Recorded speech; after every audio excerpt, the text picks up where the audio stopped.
Hai pecinta misteri, jika kalian itu pengen banget bikin podcast, kalian bisa langsung aja download aplikasi Anchor yang tersedia di Play Store ataupun di App Store. Caranya gampang banget, silahkan tinggal download dan itu gratis tanpa dipungut biaya. Dan podcast kalian langsung terpublish secara otomatis di Spotify, Google Podcast, Apple Podcast, ataupun di Anchor. Gampang banget kan? Buruan coba langsung bikin podcast kalian agar kalian bisa berkreativitas seperti yang lainnya.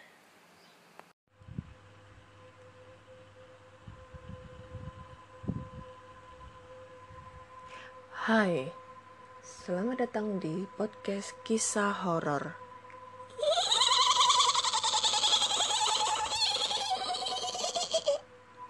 Udah, segitu aja ya. Aduh, lagi males banget. Gak tahu kenapa aku hari ini tuh capek banget badannya. Tapi aku gak pengen ngecewain kalian dan aku harus update terus cerita horor. Kali ini hari Rabu tanggal 6 Mei 2020. Udah cepet banget ya ini hari. Udah berjalan hari keberapa ya ini puasa ya? Udah 2 mingguan ya? Ya kayak gitulah. Dan kali ini aku akan membacakan cerita horor dari teman-teman semua yang sudah mengirimkan melalui email podcastkisahhoror@gmail.com ataupun di DM Instagram podcast kisah horor ataupun di DM Instagram Ana Olive.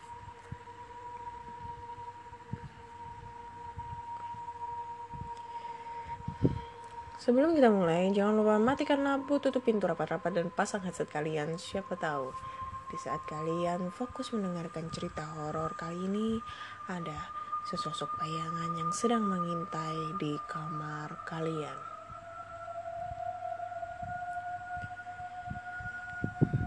Selamat mendengarkan.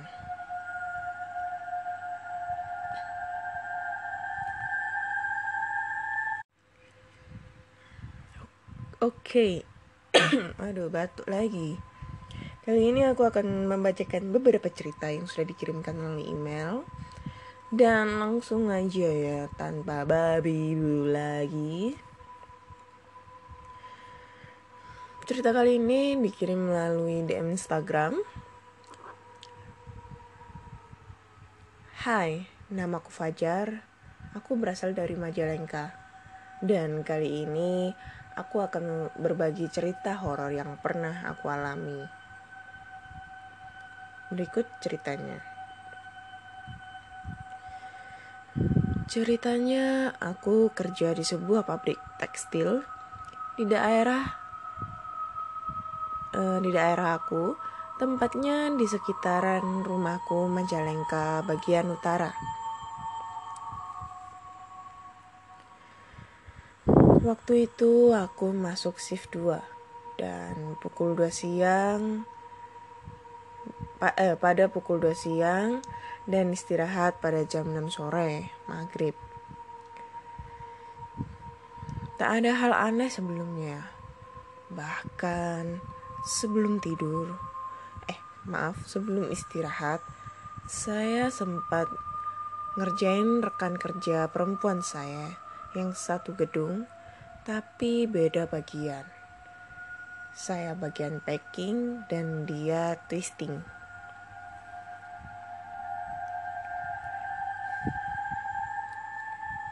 Dengan memutar kayu rolan kabel yang sangat besar, yang kebetulan kabelnya baru dipasang untuk jaringan listrik menuju mesin twisting.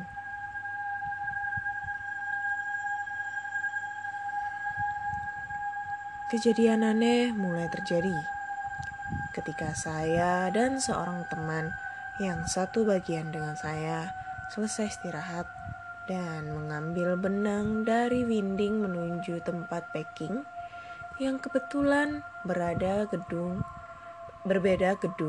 dan karyawan yang kerja di gedung tempat saya bekerja di bagian packing waktu itu kebetulan setengah hari semua, kecuali bagian saya.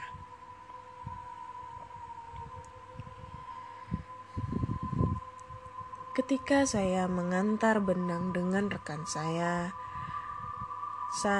sambil bercanda. Saya naik di atas hand clip yang digunakan untuk membawa benang, sementara teman saya yang mendorong di belakang. Saat di dekat tempat penyimpanan, saya lihat ada bayangan yang mendekat ke arah kami. Namun, hanya setengah jalan bayangan itu langsung lenyap, seolah melesat ke arah tumpukan mesin rusak.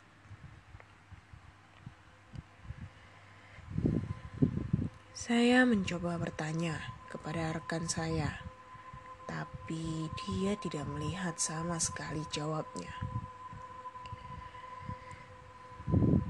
Setelah itu kami meneruskan untuk menyimpan benang dan tempatnya di ujung gedung. Tapi hal aneh mulai terjadi. Saat kami menyusun benang-benang itu, bau bedak seperti wanita sedang bersolek tercium menyengat bergantian dengan bau busuk seperti bangkai tikus. Tetapi kami tetap melanjutkan karena kami pikir itu memang bangkai tikus yang tak habis dimakan kucing. Karena kebetulan pabrik itu baru dan masih semeraut. Jangankan kucing, ular pun tak jarang kami jumpai di dalam gedung.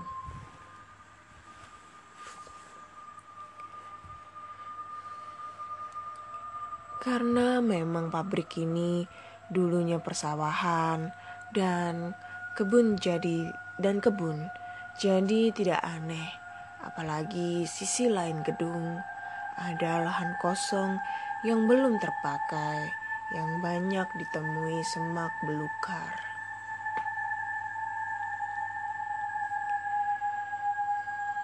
Kembali lagi saat kami meneruskan, tiba-tiba teman saya menepuk-nepuk lengan saya dan seolah sembunyi menunjuk ke arah mesin yang rusak tadi.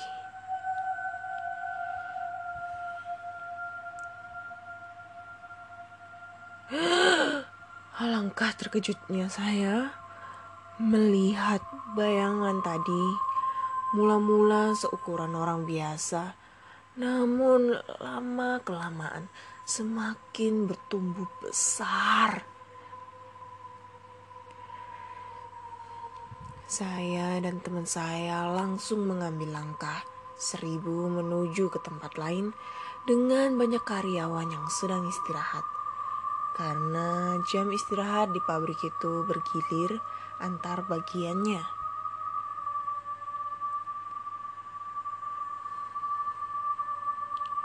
Hari itu kami hanya meneruskan kerja membantu bagian spinning.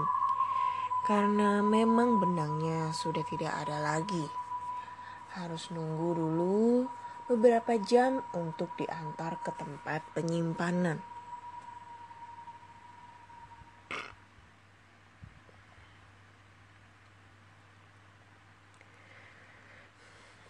Cerita ini masih berlanjut.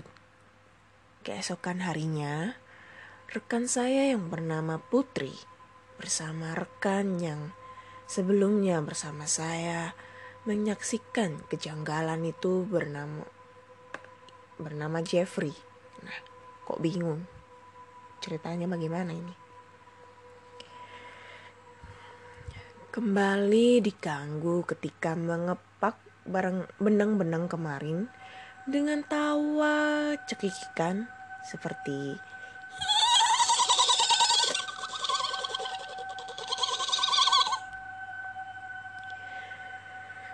dan tangisan serta penampakan anak kecil yang berlari di sekitar mesin rusak itu.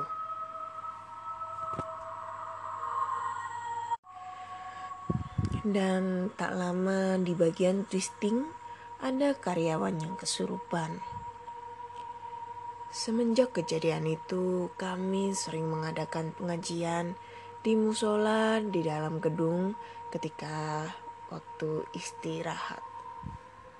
Sekian dan terima kasih. Oke, cerita yang pertama datang dari Mas Fajar tentang pengalamannya diganggu hantu di tempat kerjanya.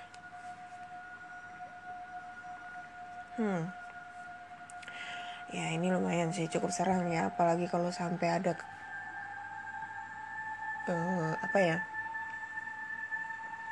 salah satu karyawannya yang kesurupan di sana, ya nggak bisa dibayangin ya. Karena kalau biasanya pabrik, entah kenapa ya, aku pernah explore di pabrik Terbengkalai. Waktu itu pabrik tekstil, pabrik tekstil juga yang ada di daerah Malang. Itu masih ya nggak tahu ya, dia pabrik tekstil tapi di belakang banyak gelonggongan kayu-kayu, dan kayu-kayunya ini masih bagus, istilahnya tuh belum dimakan rayap dan banyak banget kayunya itu. Entah itu emang khusus dibuat nyimpan kayu atau gimana, aku juga nggak tahu, tapi nggak masuk akal banget. Soalnya tempatnya ini udah ditumbuhin semak belukar ya, depannya itu semak belukar yang sangat tinggi, dan pabriknya ini juga nggak dikunci, jadi pintunya itu terbuka dengan lebar. Masih ada mesin, aku nggak tahu itu mesin apa ya, mesinnya gede banget, entah itu mesin pemotong kayu atau gimana. Dan ada beberapa tempat, biasanya kalau ngejahit itu kan tempat yang benang banyak banget di situ. Dan iya, mungkin waktu itu aku pengambilan gambarnya itu jelek ya, karena terkendala masalah senter dan juga shaking banget. Yaitu karena aku panik karena senternya ini nggak mau nyala. Ya udah seperti biasa sih, kalau video explore-ku tuh pasti dikomen sama netizen itu masalah senter. Jadi waktu itu aku lagi nyorot-nyorot ya ke dalam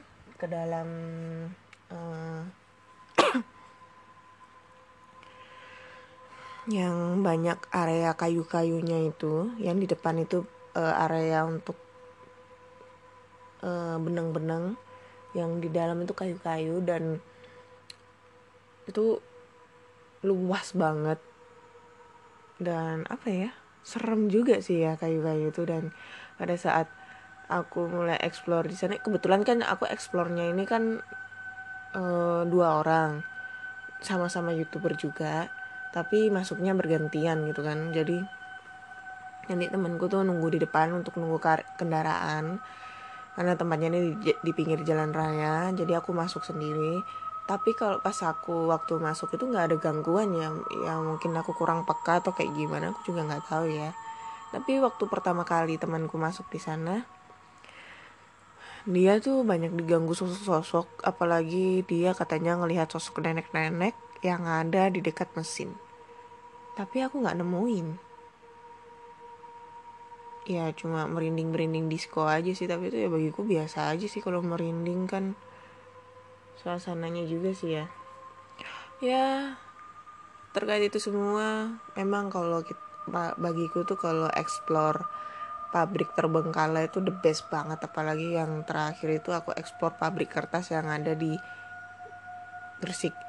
Itu gila, perjuangan. Aku harus manjat pagar tinggi, aku harus naruh motorku di Indomaret dan jalannya tuh cukup jauh, sekitar 2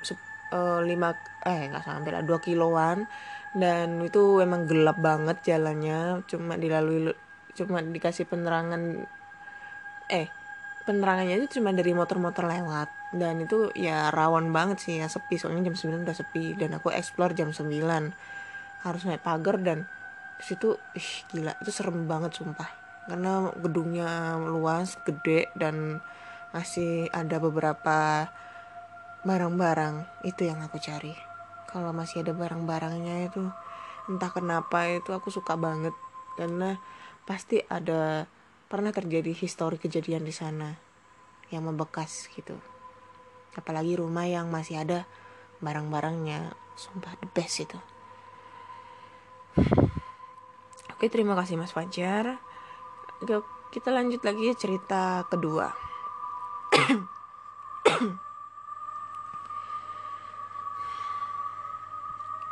Hai Kak Ana, hari ini aku akan membagikan kisah yang benar adanya terjadi. Pengalaman ini dialami oleh temanku yang kemudian ia ceritakan. Begini ceritanya. Sebut saja nama temanku itu dengan sebutan Mawar. Dia sangat hobi traveling. Ketika dia sedang menaiki Gunung Papandayan bersama dengan teman-temannya, di tengah perjalanan dia memutuskan untuk berhenti sejenak dan mendirikan tenda untuk beristirahat sebab hari sudah semakin larut.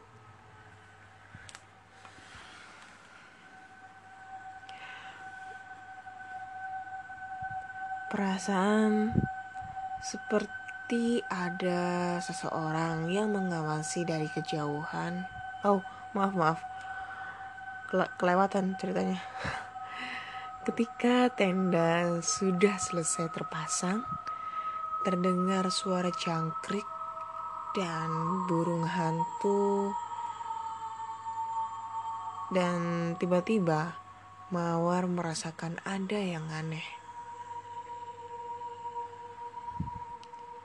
Perasaan seperti ada seseorang yang mengawasi dari kejauhan, dan ketika dia menengok, dia tidak sengaja melihat ke satu arah.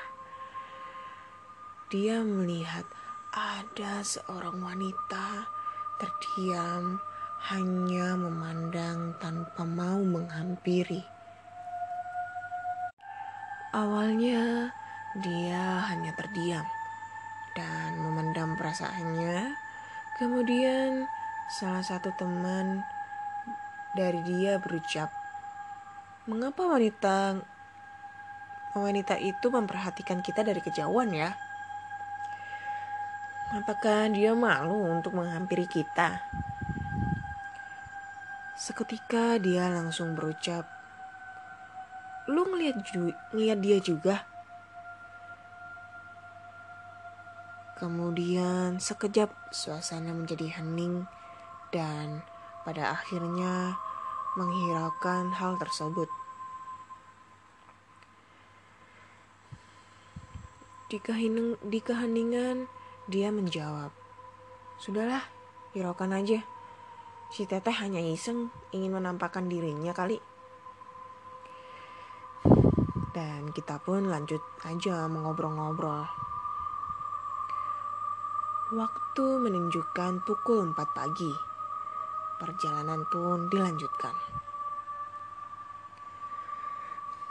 Namun ketika di perjalanan, salah satu teman Mawar, sebut saja dia Joko, dia berkata,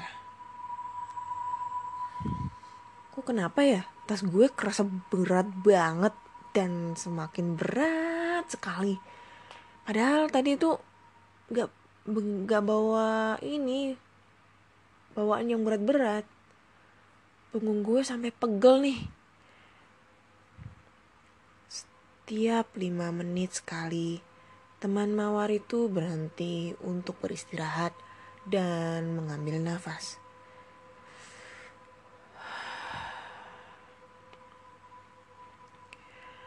Namun perjalanan tetap ditempuh.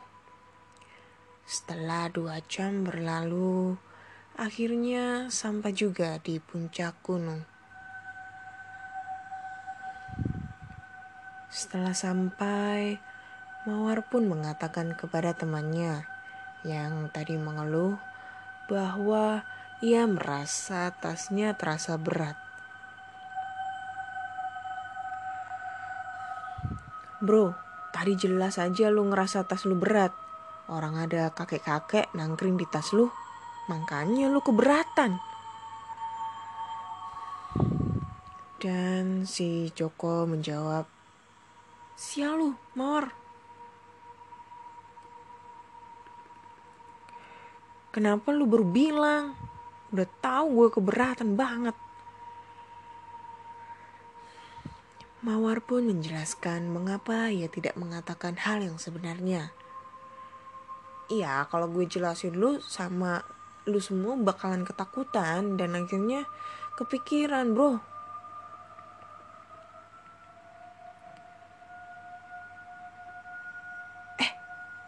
Udah ceritanya. Lah, kok gantung? Gila ini cerita apa? Udah gitu aja. Jadi intinya dia itu temannya si Mawar ini lagi ngedaki gunung bersama teman-temannya. Lalu ya istilahnya si Mawar ini punya kelebihan sixth sense gitu ya, bisa melihat mereka yang tidak terlihat. Dan pada saat pertama kali dia ngediriin tenda, dia ngelihat sosok mbak-mbak ya mungkin Miss Kunz. Dan pas lanjutin perjalanan, temennya si Joko ini kayak ngerasa berat banget ya tasnya, padahal dia tuh nggak bawa barang berat-berat. Dan pada saat dan nggak lama kemudian si Mawar bilang, ya iyalah tas lu berat, orang ada kakek-kakek nangkring di atas tas lu. Terus ceritanya sekian. Lah, klimaksnya di mana? Aduh nggak ngerti deh ini ceritanya bagaimana. Aduh, lu dapat cerita dari mana sih ini? Jangan-jangan cerita dari Kaskus lagi. Oke. Kita lanjut ya di cerita terakhir.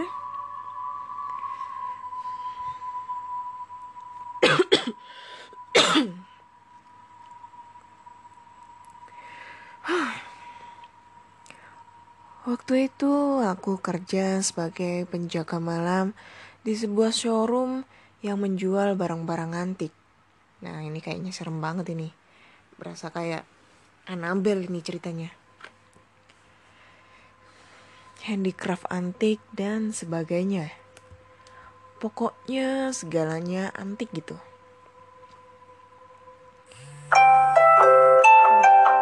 Masuk dah ini. Ada telepon, sorry guys.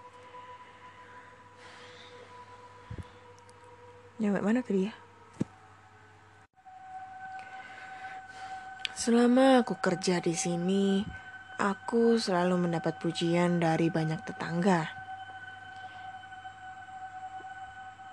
Yang kebetulan mereka juga bergerak di bisnis-bisnis kafe dan hotel. Kamu bener-bener pemberani, hebat kamu. Sempat juga sih, akunya GR karena pujian, hehehe. Setelah kerja seharian, akhirnya 2 temanku kerja pulang. Aku mulai bersih-bersih tempat dan menunggu malam tiba untuk istirahat. Aku tidur di ruangan kecil dekat komputer. Keanehan mulai terjadi. Di depan ruangan yang aku pakai untuk tidur, aku mendengar keran air berbunyi dan terdengar air mengalir ke bawah. Semakin lama semakin deras suaranya. Aku bangun dan setengah tersadar. Aku melihat ada sesosok perempuan memakai pakaian putih sedang cuci tangan. Dalam hati aku berkata, aneh, perasaan mbak-mbak yang kerja di sini udah pulang deh tadi sore. Dan pintu udah aku kunci. Gumamku dengan nada spontan. Dan aku pun tiba-tiba berkata, siapa kowe? Siapa kamu? Dia memandang wajahku dan tersenyum. Aku jelas melihat wajah putih pucat pasinya, seperti kalau cewek memakai bedak putih tebal. Dia berjalan ke sebelah ruangan tempat aku tidur, yang kebetulan dipakai untuk tumpukan kayu packing. Aku mencoba mengikuti dia dari belakang, tapi di tumpukan itu dia menghilang. Aku jelas melihat dia menghilang. Paginya aku cerita pada tetangga sebelah. Dan aku mendapat info kalau showroom ini dulunya adalah sebuah hotel tua. Dan suatu hari ada tamu hotel perempuan yang meninggal gantung diri. Dan kamar tempat kejadian itu tepat berada di sebelah ruangan tempat aku istirahat tiap malamnya. Aku pun tidak bisa melupakan kejadian luar biasa ini. Sekian. Wah, ini mah gak bisa ngebayangin ya. Jadi dia itu penjaga malam di sebuah showroom barang antik ya. Ya, security lah. Dia ngejaga showroom dan diharuskan untuk tidur di sana gitu kan. Ya namanya jaga ya. Dan pada saat dia mau istirahat, dia tuh kayak ngelihat ada sesosok perempuan memakai baju putih dan mukanya pucat pasi sedang cuci tangan. Nah, setan bisa cuci tangan ya? Ini yang bisa dinamakan kalau setan itu nurut sama